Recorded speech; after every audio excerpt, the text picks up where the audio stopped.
Alright everybody, welcome to it. Welcome to another video. This album saved my life. This is like a little album review for 311 from Chaos, dropped in 2001. Pretty hard to believe it's been around for 22 years, and that's when my love for this band started. I remember hearing You Wouldn't Believe on the radio, and thinking, like, who are these guys? And I was trying to picture in my head what they looked like. You know, I hadn't seen the music video, I hadn't seen any promo clips, promo photos or whatever, and just being really excited about that song. It was like nothing I ever heard before, and the radio station I used to listen to when I was a teenager used to always, in build up to albums from kind of major artists, or major alt-rock artists at least, they would play, you know, the first single, and then every once in a while they'd throw in another track that's on the album that might be the second single coming up soon, or it might just be another, like an album track.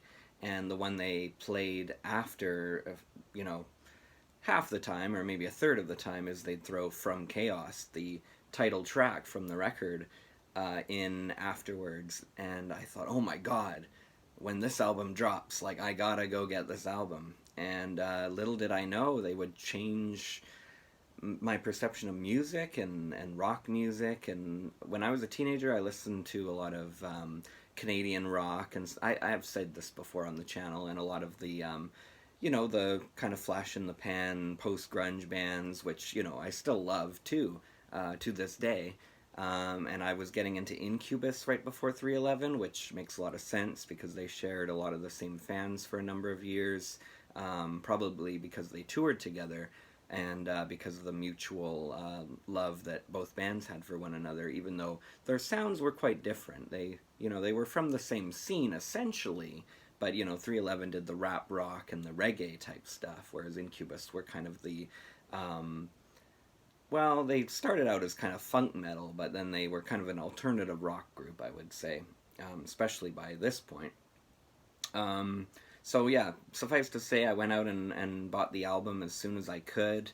It kind of started a trend where I would buy 311 albums on their day of release, and people have to remember that even though they did get some radio play on alt-rock radio, they weren't a very well-known band here in Canada, and when you told people you liked 311, they really didn't, they'd go, what?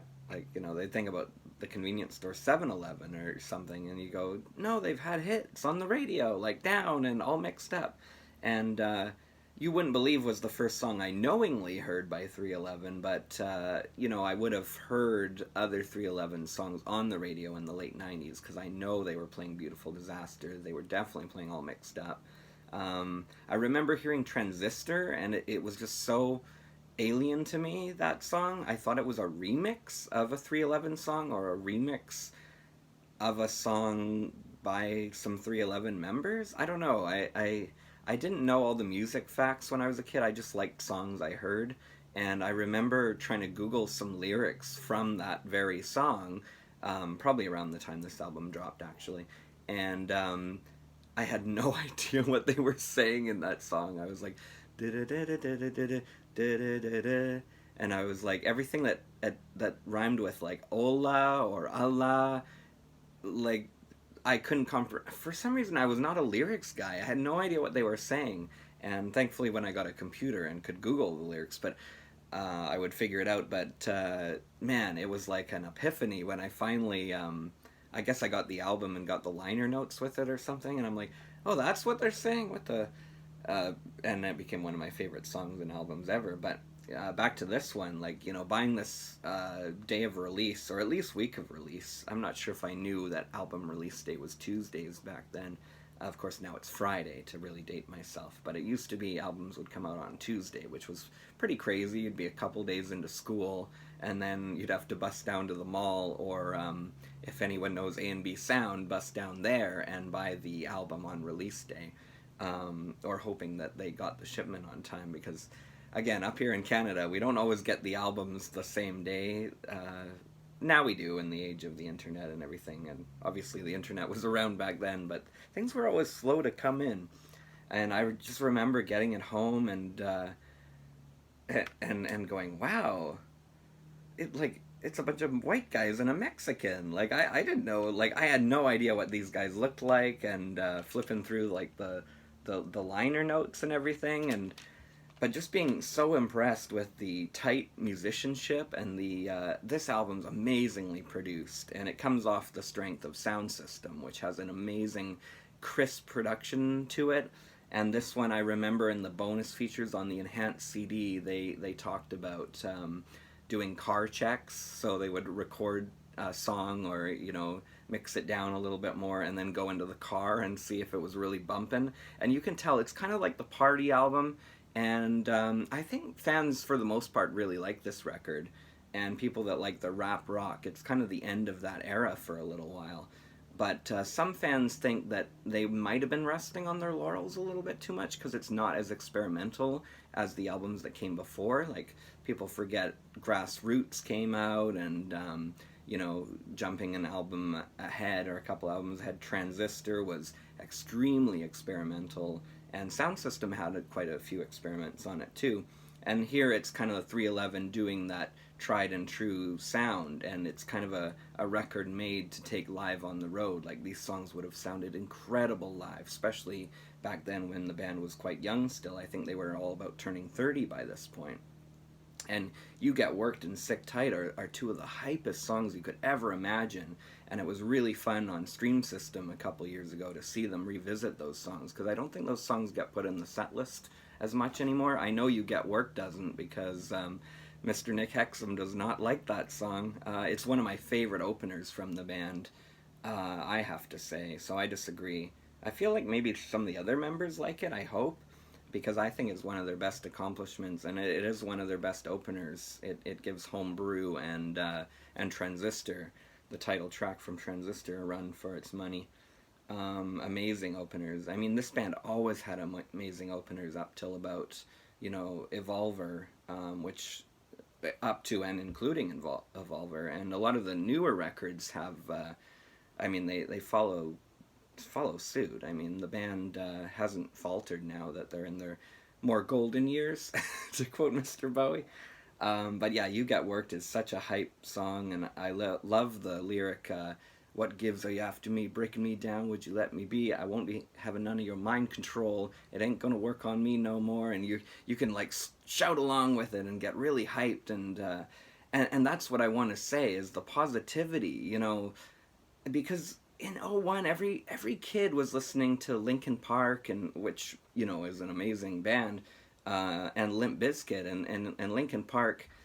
It's very therapeutic music, definitely, but Linkin Park all the time, when you're going through your teenage years, it's like, oh man, like suddenly I'm feeling a little depressed. Though it does work as a therapy, because sad and angry things can work as therapy just as much as positivity and happiness. But for a band to be so into unity and love and peace and love and all that, like, obviously I didn't know the Beatles yet and stuff, but in that scene and in the late 90s, early 2000s, that was so refreshing, because we were so used to Limp Bizkit and Korn and all that, and most of that music has their place. Obviously, Limp Bizkit didn't have much of a shelf life, but all the bands were so negative and harsh all the time, the Slipknots and all that. And I'm not dogging on most of these bands. Most of them are incredibly talented and still going, thank God, because there's a place in time for all this music. But 311, other than POD, I can't think of a band that was so hard-edged but positive at the same time, and that really helped me. Like, that's what I was looking for, but I had no idea I was looking for. And I think grade 8 might have been the lowest point of my life, and that's when this dropped. There was a lot of bad stuff going on in the world, obviously, but there was a lot of bad stuff going on with me, and personal relationships, and school was really hard for me. And I remember grade 7 and 8 specifically going, I can't make it through this. And then these guys come out like I don't want to go into a detail about that, great detail, but these guys came out like a beacon of light and hope, and they instantly became one of my favorite bands. And as soon as I got this, I had to go backwards, and I think I probably did buy Sound System next. So I literally went backwards. I think it went Sound System, the eponymous album, and then Transistor. I think they didn't have it at the time I went back to the store. So that might have been the third one after this I bought, so fourth overall. And then finally Grassroots and Music, the debut record, or at least the major label debut. There were a couple other releases before that, but they're on cassette and impossible to come by. Yeah, but as soon as those first two tracks hit, it's like I'm ensconced. Like this is my band. This is the band for me. They rock. They're positive. I really like the lyrics, the sung lyrics as much as the rap lyrics. I really like the mix of the two. Nick Hexum and S.A. Martinez really complement each other so well. I didn't know much about bass at the time, but I knew I liked what I heard here. My ears would always go more towards guitar, so I instantly loved Tim's guitar work. A lot of it reminded me, not on this album specifically, but a lot of it reminded me of Santana. Maybe without the kind of Latin flavor, but just in the playing and the feel. And, that's another group and man, Carlos Santana, but also his band, where they always rocked, but they were very positive. And, that's what I gravitated towards a lot in life is, those messages. And, on those 70s records when Santana got jazzy and stuff, there were all those very positive, unifying lessons, and it was kind of Bob Marley-esque, like let's all just get together. And it's something that's lost on so much of the populace, which is what's the problem with the world. But these guys are smart guys, and it's like the musicians should be the politicians of the world, because most of them, other than the Ted Nugents and stuff, they're like, let's all just get together and form a unified bond. But anyway, I was going to go track by track, but of course I rambled off there. But You Wouldn't Believe is the third track after those first two, right out the gate, completely hyped tracks with, amazing rhythm sections, amazing raps, and just stellar production. Like, but it doesn't sound too labored over. Like, Grassroots had that rough, almost demo-y production, and this one doesn't feel labored over. It hits just right. You Wouldn't Believe, of course, is number 3, and this is always going to be probably in my top 10 311 songs, which are all, they run the gamut of, era and all that kind of stuff. But You Wouldn't Believe was just incredible. I've never, even from 311 themselves, I've never really heard another song like it.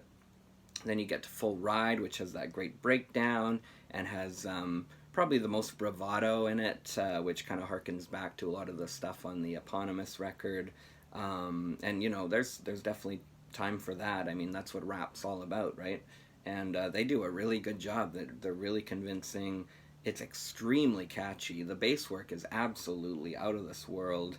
I like the line about Nick Hexum and his dogs, and from Chaos is Next, the title track, that has some of the best lyrics in the band's discography. But I say some of because there's just so many great lyrics from this band, and it's a very, very wordy song, and I can see why, this being the second song I heard that I knowingly knew it was 311, that I was knowingly aware it was 311.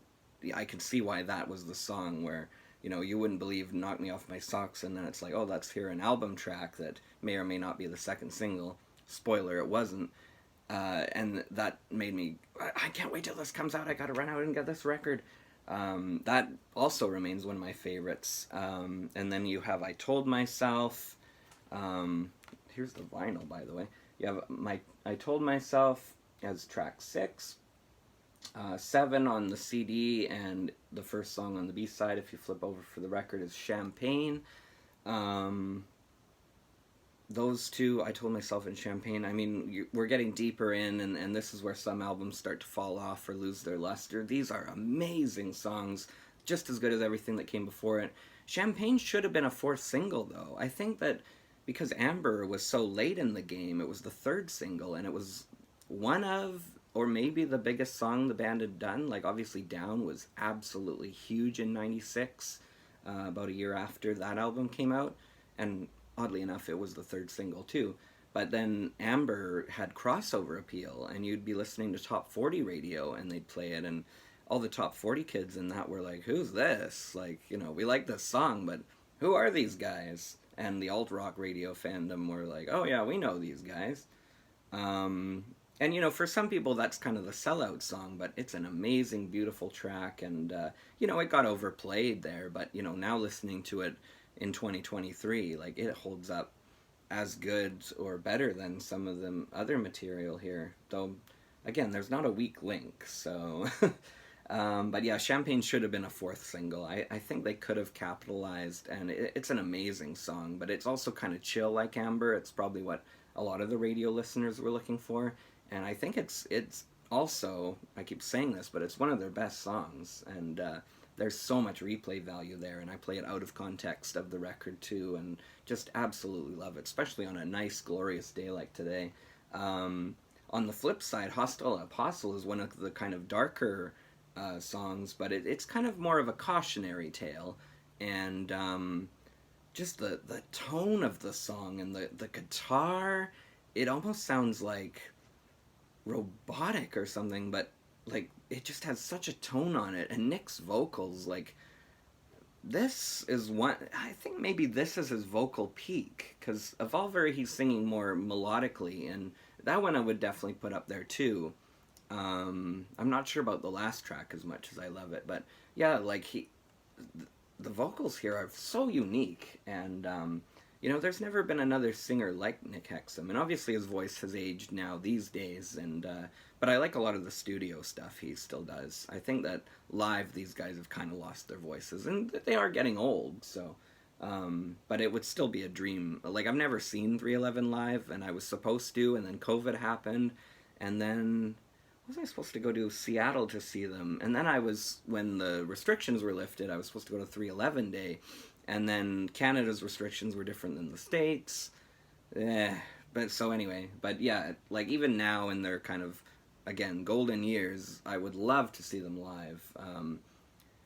Like, they're top of the list, and they have been ever since I started going to shows, almost 20 years ago. Not quite, though. Then we have, so Hostile Apostle is one of the highlights as well. Wake Your Mind Up. I always said maybe this is the weakest track, but I get so into it when it's on. It's co-written by one of the Black Eyed Peas, Will I Am, and of course the Black Eyed Peas were doing quite reputable music back then. Though I do like some of their newer stuff. Some of it's okay, actually, and it's fun. But their first couple albums, like, they were kind of backpacker rap. They had kind of a good reputation, actually.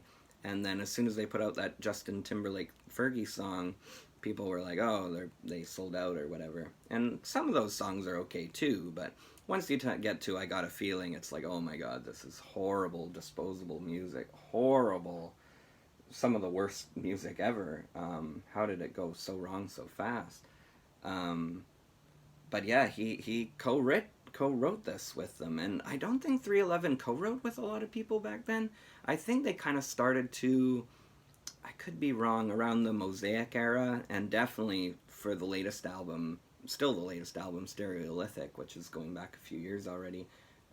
There's a lot more co-writing, but it's fine because it's a great album. But you know, back then it was Nick and S.A., and I think Sexton did some writing on a couple tracks, you can see, but they didn't use outsiders from the band yet, so that was kind of a new thing, having Will I Am work with them on Wake Your Mind Up. And as I said, it might be the weakest one, but I don't know, I'd struggle to give it less than a 5 out of 5 as well, because just when it comes on, it's so hype. It's such a party track. And then it kind of goes, the energy goes down, but not in a bad way. to some more chill fare after this, because you have Amber, which is one of the best pop reggae tunes ever. Pop reggae can sometimes be an awful thing, like that Rude song by Magic, but there's also a lot of good pop reggae out here, or out there rather, out here. But yeah, Amber's an incredible piece of music, and I always wonder if Nick wrote that about, oh, what was that Pussycat doll's name? Nicole something or other. I never could pronounce her last name anyway, so whether I remember or not doesn't matter. But I always wonder if he wrote that about her, or wrote that after the breakup, or about another girl before Nicole, because I was thinking the other night while I was singing along, I'm like, it would be hard to sing this to a crowd about a woman that you loved at the time, but then as soon as the song became popular, or a little beforehand actually, she broke up with you, and then dissed you on her breakout song, don't ya? That would be hard to sing to an audience. And when it becomes your most popular, second most popular song, and then every time you do a show, people want to hear that, and then they want to play it at their weddings, and you're kind of like, I got mixed feelings about this. But anyway, it doesn't matter. It's a beautiful song, and I know they do still perform it live. I don't think they perform it at every show. I don't think 311's the kind of band that has to do any song at every single show. Like, they have such a good fan base, kind of like the Grateful Dead. Like, they're a very passionate fan base, and they know all the music. So you could leave a popular song out of the set list, whereas some bands, if they left their most popular song out, people would riot, which I never thought was fair. I think people can play whatever the hell they want, and I remember going to a Chili Peppers show and thinking, I was leaving on the train and going, that was great, and then I was talking to someone, and he goes, how do you like the show? I said, oh, I had a great time, as I always do at the Chili's. And he goes, but they didn't play Under the Bridge. How could they not play that song? That's one of the most popular songs. That's how I discovered them. And they didn't play Scar Tissue either. And I'm like, oh yeah, I guess you're right, they didn't. But, I couldn't agree, though. I was like, oh yeah, well, that's too bad. But, I mean, they have, 100 other songs. And those songs are amazing. They're some of their best. But they have so many bests. Like, I don't know. Anyway, that's for another. I always say that, though. And then Uncalm. Oh, beautiful, beautiful song. Little more rockin' than Amber for sure, but a love song for sure. And then I'll Be Here a While, which Nick wrote when he was 20. So the maturity, oh my God. And then he saved till 30, and it was like a song like It's Okay, Friends, I'll Be Alright. And obviously in their 20s, or early 20s, things were very wild for them and that, and then 30s, things are slowing down. You kind of become a more family man in your 30s. I don't know if anyone had kids by this point, but it was definitely close anyway.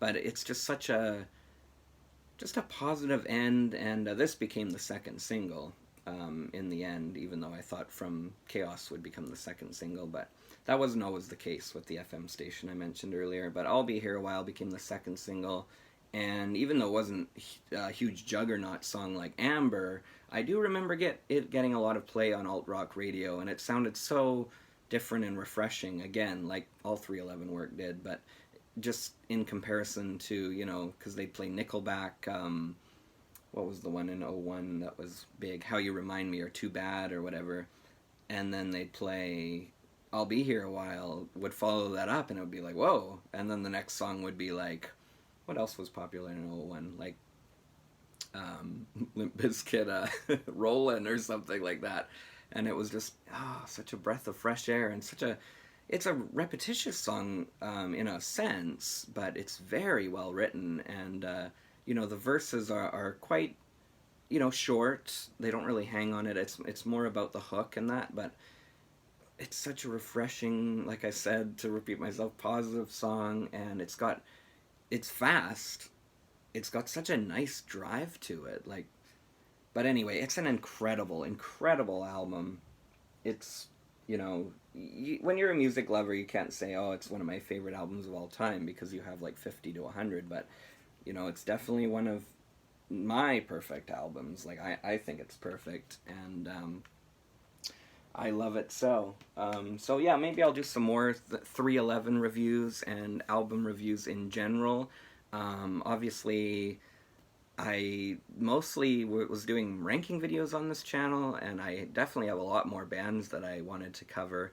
But I got really hung up after my last video because I did the Red House Painters ranked, and then I was going to do Sun Kill Moon, um, Mark Kozelik's other project, but the ladder work gets so hard to sift through. It's all so much stuff. Like there's like 80 minutes on every record, and all the songs are just kind of talking journal entries, and it's like, yeah, the early work's easy, but that got hard, and then it's like, well, now I don't have any content to post, but now I have like so much to post because it's like I'm like, okay, I'll do that in the future, but anyway, like usual, I'm all over the place. I should have done that for 311 Day, the 311 record, but I always have so much to say about 311. They're one of the greatest bands ever. They'll always probably be in my top 10, I would say.